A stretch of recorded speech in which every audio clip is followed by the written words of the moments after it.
to put an end to pensioner poverty.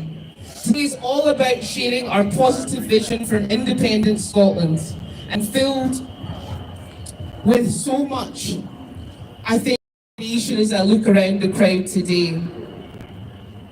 We are going to be your hosts for today, and we're going to have a variety of different speeches from all of our guests, all part of the independence movement.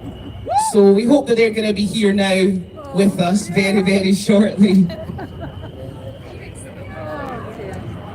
Oh, is that them? Oh, come on, louder for the Yes Bikers!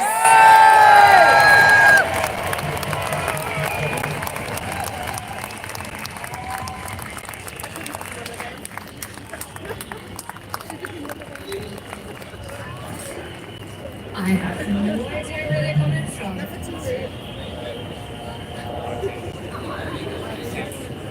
There they go! Yes, bikers over there coming in from the north.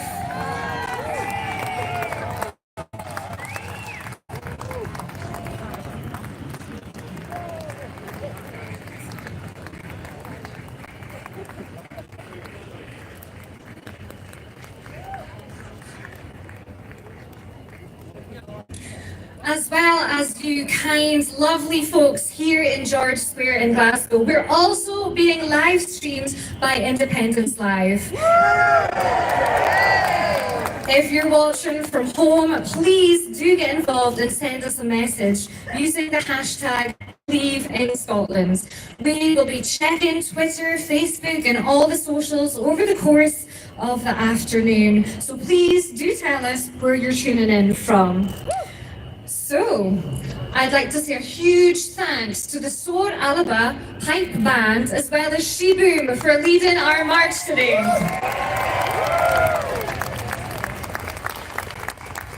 We are going to have a little bit more music later on, but it's time to introduce our first speaker. Yes, our first speaker is a musician, journalist, political activist, and one half of the legendary pop duo Hue and Cry, with his younger brother Greg, a frequent sought-after writer and political commentator. Pat has been an independent supporter since the 1980s, and in the 90s has served as a rector of Glasgow University. A columnist for the national newspaper, Pat has also authored the book The Play Ethic, which explores the real meaning of play. The book shows how a more playful society would revolutionise and liberate our daily lives. Please welcome Pat Kane.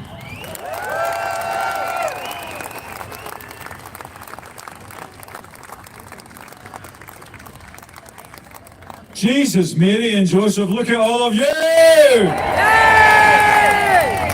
This is amazing. You'll be thankful to hear I've only got 5 minutes.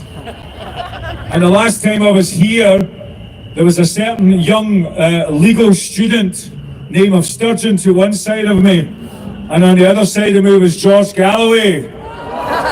So please, don't fill your bottles with anything and throw it at me. It wasn't my fault. I was a naive ingenue, political ingenue. Listen, I was very pleased to be asked to do this, very proud, because I've been standing in George Square arguing for independence for about 30, 40 years of my life. Anybody been with me on that route?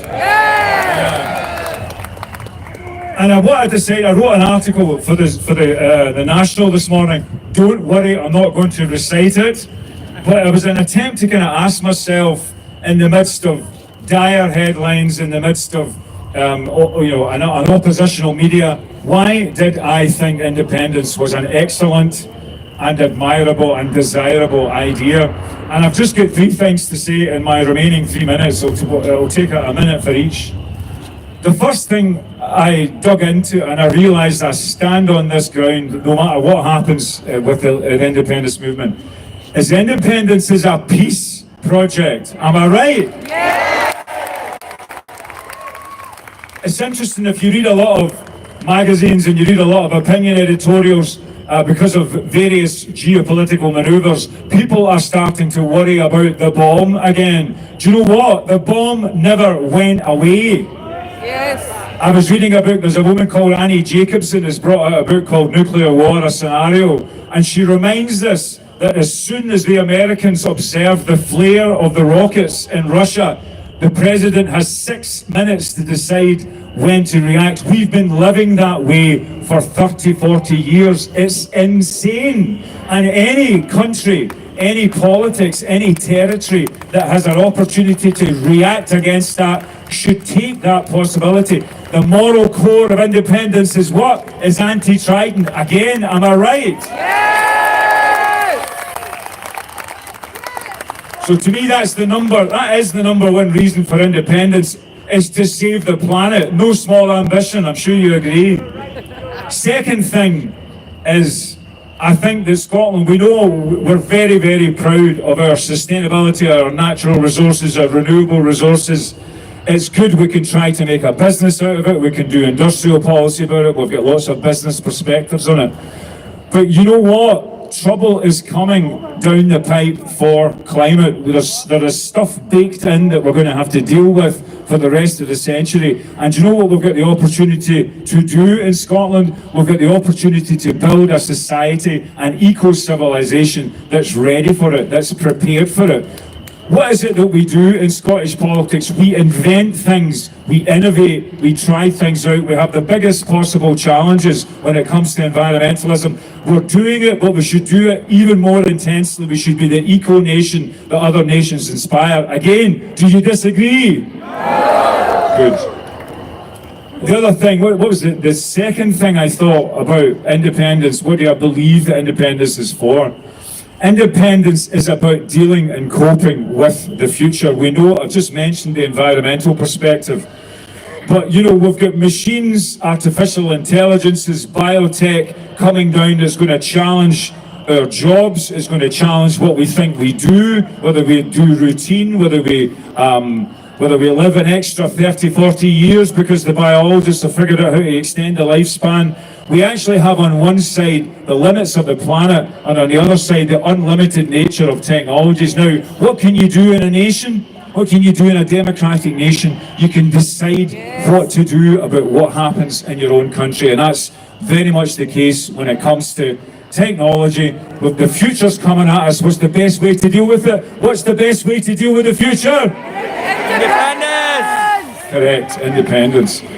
Third thing, and this is my final point, I could have picked a better day to come to stand and speak in front of a square full of independent supporters, because I don't think our political classes, our party political classes, are serving us very well no matter where they are. So the one thing I realise about independence is that it's not just independence from above, it's independence from below.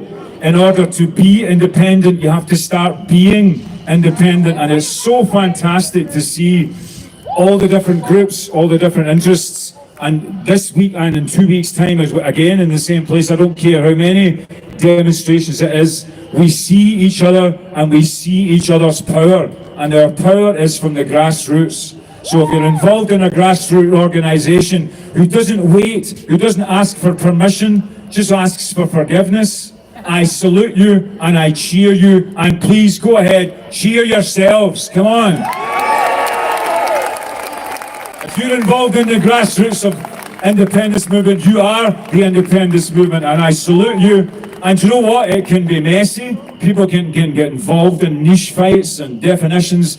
I don't care, I think the energy that's on display here is exactly the most precious resource that independence has. So in order to be independent, we have to be independent and independent-minded ourselves. So those are my three reasons.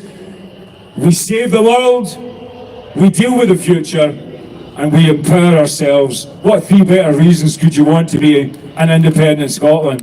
Agreed? Agreed. All right, thank you very much. I'm going to pass on to the next big mouth.